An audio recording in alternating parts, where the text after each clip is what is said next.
Time had been jumping.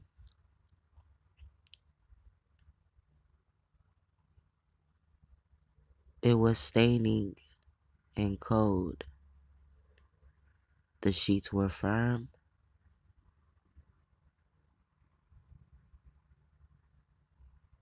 Her eyes were closed.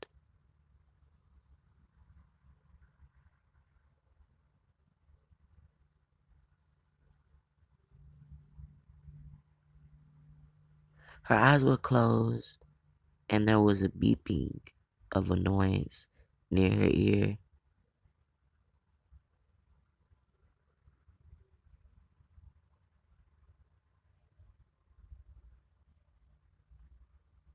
She felt stiff in her fingers.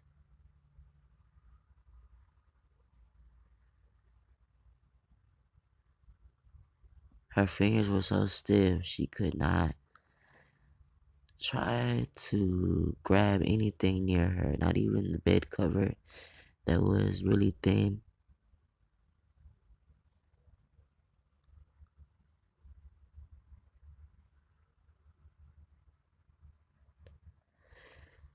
After everything that had happened, she was still around in her head.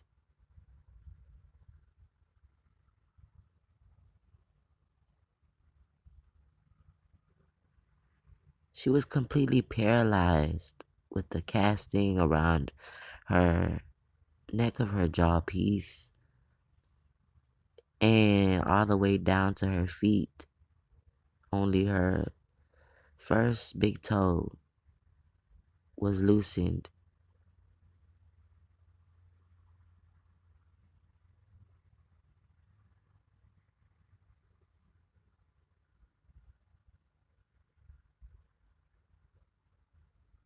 And then she woke up.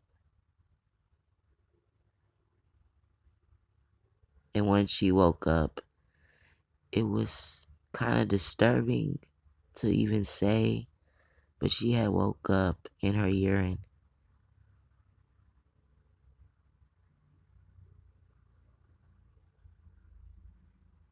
Her body had became very cold like the dream, and she began to warm through her heart racing.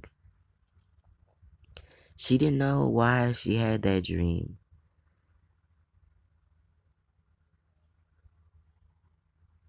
Something was bothering her mind that was deep down in the bottom of her heart that you couldn't really reach because it was like no room space for a hand to grab anything and pull you out of yourself. She was so sickening of herself, she could not even bear to look at herself when she got up. She didn't want to brush her teeth. She didn't want to comb her hair. She had already completely went through stages in life like this where she was back and forth and back and forth, and she spun all the time with raging of no attraction of anything. She was so bitter and lovely that it was so deadly. She could have bit your throat out of playfulness and probably cut you with her bare teeth. She didn't want nobody to love, and she felt that way too soon to say, I'm acting up and I cannot do these things that I do upon a stair or a sea of sea. She was deeping in her loosened pants and she felt blossomed off of nothing but a cherry red blood that was of something of nature, of natural, that she felt unwarily sprung to herself because she had gotten tired of everything else and she just did her laundry.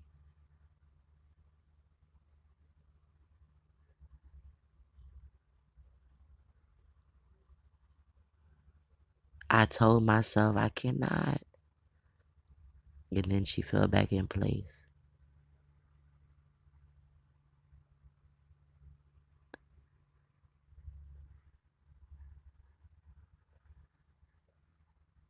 It was so weird. She had noticed things around her house being placed differently.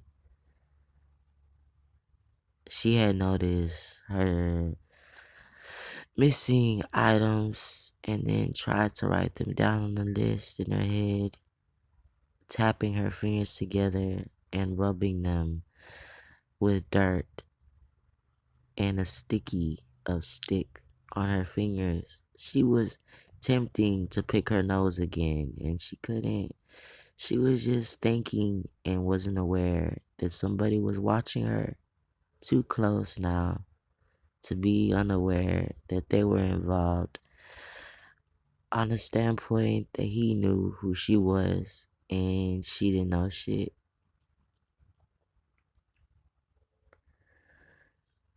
She sat there again and she was just looking around.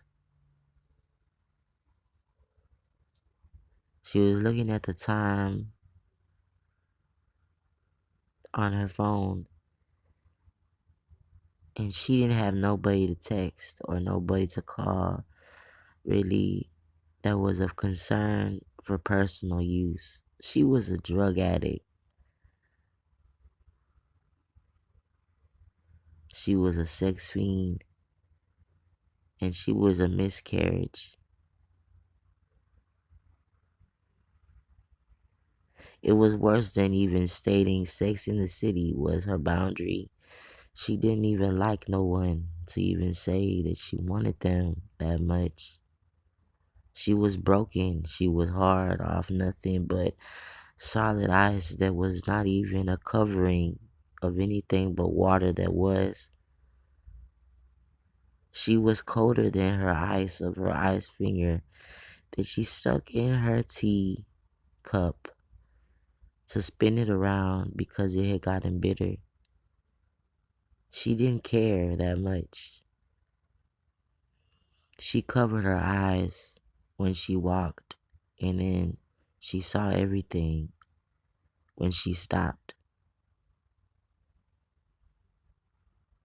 He was the only one that could get her out of her French of words. For some reason, he sat there and said, "You don't scare me, and I want you so bad." And then he said, "I cannot understand why you act so arrogant, and it's not arrogant."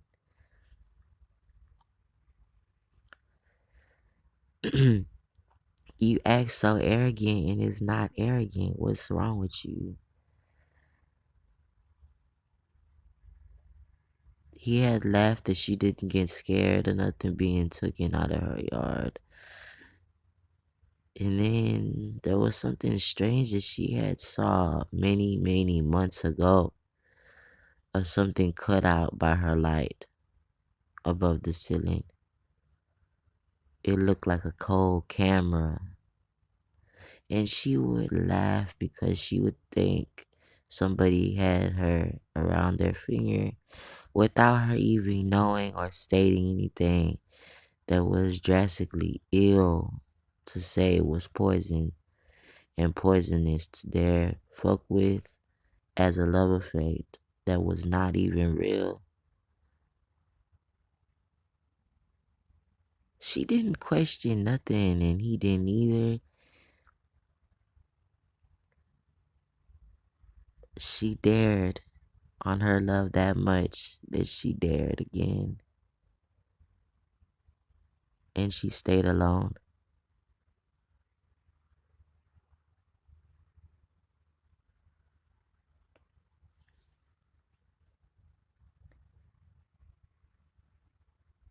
He questioned sometimes why he would come to her window at night and why she was so terrible to pretend somebody was watching. There were bushes in front of the window, and it had been already noticed from other ones of months that she was just out of trip, laughing like I already know, but I do not care. So the whole time it was like she's dazzling and dazzling like him and over him, but she doesn't want it like that. For some reason, she doesn't know and she doesn't want it like that. She's thinking about loving again and she doesn't want it like that.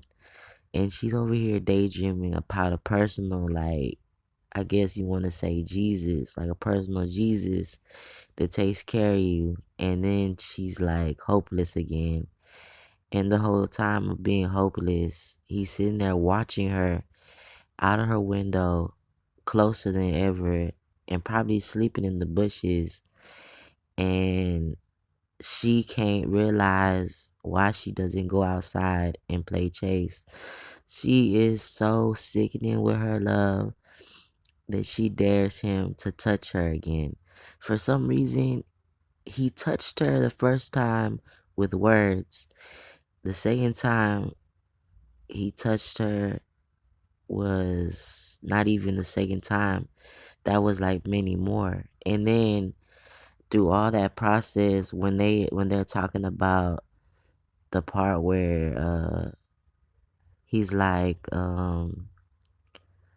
how dare, and they're both back and forth with their love, trying to confess to each other. They're like, how dare, and I hate you, and I'm sorry, I'm a pig. He's basically telling her that, and they're trying to fall in love so much with each other they don't realize they're just in love. They're lovesick. But at the beginning, I put the order like that, which y'all gonna see the order kind of flip, so it could be dramatic a little bit more. Because if you ever notice in acting, they do like skits and parts. So when they do skits and parts, you have to like separate each dramatic scene and make it complex. And then it might not even be so simple what you think. It's pretty awesome. So, anyways, they're over here trying to fall in love. She ends up catching him fucking around on her, and they're fucking after that. And she catches a card or a number that fell from the bed, and it was at the hotel or whatever. They didn't really state where they were at, but I'll get back into that detail of that scene. But at the moment of everything, she still wants to fuck with him, and she's like making him like realize I'm already cold enough, and she's this and that, and she can't yet. So he's been chasing after her, but in all of it, he has a kid from another girl. He still messes around with his other girl, and the baby gets involved too, the son. Her daughters are gonna be coming in as the dream angels because I think it would be more balanced for the scene. I do want to say that I'm doing this on my personal standpoint of life. It helps me just digest myself and be more aware of who I am. So, uh, thank you for listening and being a part of this. It's very meaningful to me because it's my life in like a dream catcher. So I'm like mixing it up and changing my whole life into like a movie standard, but visual with words. I hope y'all do like it. It's called Murder She Wrote, and basically it's based on the headlines. There will be different scenes. If I could have somebody act with me, that would be really cool. I really wish I had people to act with me. The thing with it would be a little bit sincere on their lovers. Murder She Wrote, I just want to state that I did hear about something called that in school. Um, it was a poem and part of a movie screening that they did that on. It was like, what is that called? The Great Gatsby and Genevieve or something like that. Some shit like that that I used to like in school. Them hoes are bad, nigga. I like them fucking hoes. Them fucking, they take a while to digest to understand the ancient. I call it ancient poetry because it's like it's really old and you have to like really think about it because it'll fuck you up. It'll be like a whole mixture. It's basically imagination and cursive words. The whole tendency of poetry is to like confuse you and riddle you off. So it's whatever your mind last thinks of each like given topic. Like what is the last point of that view that wouldn't just be, oh, she just ate an ice cream, or I just crossed the road, or I cut my finger and I'm bleeding, or just like little simple things. That's to draw a line, and it comes out, and it'll give you actually like a whole like scene of scenes to like pull from, and it'll be like you're daydreaming the whole time about what they're really talking about. So I gave you it. I hope y'all do like it. I will come back and share some more skits of the whole like imagery of it. And I'm trying to work with some other stuff so that I can have my shit together. Cause I probably will do like we did this in school too. I just want to paraphrase. We did this in school where we had to do like an acting setup. Uh, it was um it was like something they had asked us in school to write an essay, write an essay about. So yeah, all right, y'all. Thank you. I'm eliahh90, and this is my Murder She Wrote.